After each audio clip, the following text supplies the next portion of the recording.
Good morning and welcome to the solution videos to the 2022 Meta Hacker Cup. I'm David Harmeyer and we're going to jump right in with problem A, perfectly balanced. So in this problem we define a string as being perfectly balanced. So let's use the string AB as an example. If you can shuffle the first half of the string in order to make it a palindrome and the string has an even length. So in this case you can shuffle it to make BAAB. And this is a palindrome because it's the same forward or backward.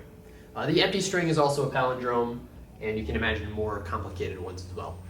So this is a perfectly balanced string, but the problem is actually interested in almost perfectly balanced strings.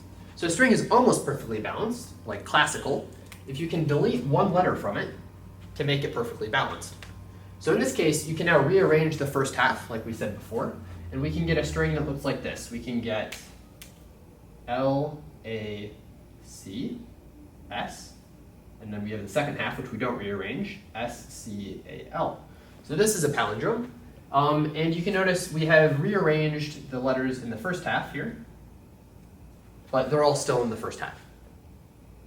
So the question is, if we have some larger template string, for instance, singing banana, and we have a bunch of queries of substrings, and we want to know for each substring, is it almost perfectly balanced? The bounds here are pretty large. We can have like 1 million queries, and we can have a string that's 1 million long. So we have to be pretty fast with how we evaluate this. All right, so what's the solution idea? Well, for A1, you're guaranteed that this is like a string, and it only has 26 different letters. So we're going to use that. And we're also going to make an observation about what it means for a string to be perfectly balanced. So it turns out that it's not actually too difficult to check whether a string is perfectly balanced. All we really have to check is, are the letters in the first half the same set of letters as the letters in the second half? Order doesn't matter. So to do this, we can check for each of the 26 letters, would the frequencies match? And in particular, we know there's one letter where the first half will either be one too big or one too small, right?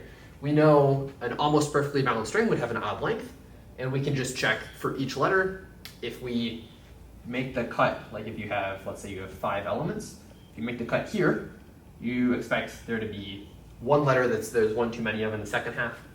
Otherwise, you'll make the cut here, and there's going to be one too many of one letter in the first half. So that's an easy way of solving A1, and that's why we considered it the easiest problem of the set. But we can actually come up with a more interesting solution, and in order to force this solution to be something you use, we're going to add 2 additional constraints to the problem. So the first is, instead of us using one of 26 letters, we're going to use a number. It's some integer between 1 and like 1 billion. Or I guess 1 in 1 million, we said, to make things a bit more convenient. So you have some integer between 1 and 1 million, and that represents each letter. This is the same as like if you imagine English had a gigantic alphabet, and we couldn't use the number of things in the alphabet as like something we cared about, then that would make this an equivalent problem. So basically we have a really big alphabet. I'm not going to write the numbers, but you can imagine them. In addition to having a really big alphabet, we wanted to make it so that you couldn't use Mohs algorithm for this problem, because it kind of was a solution that has been seen in other problems before, and we didn't really want to deal with that. So to get rid of Mohs algorithm, we made it so that there were updates. So you had to do updates on this array.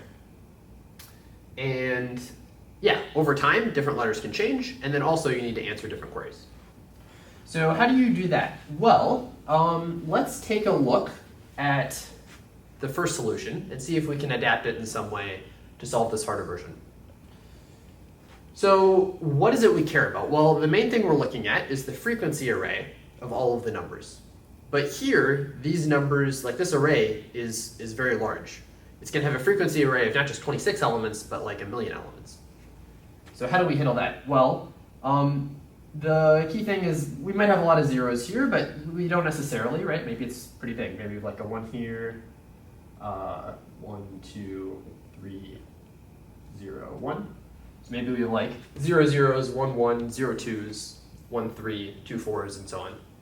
And this is what we have in the first half. And then maybe in the second half, which we're trying to figure out, if you imagine we can somehow get these arrays in a fast way, bear with me for a moment. If in the second half we have something that looks like this,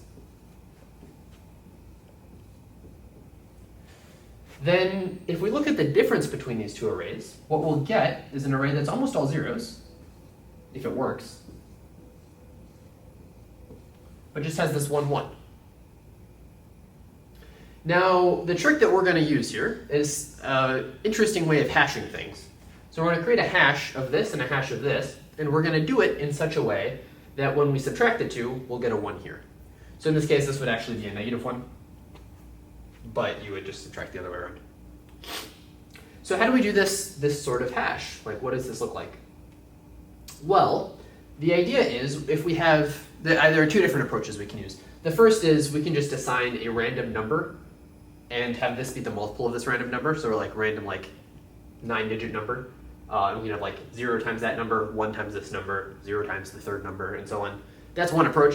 The other approach, which we also wanted to pass, is if you had some prime number, and this is let's say the prime number we pick is 5.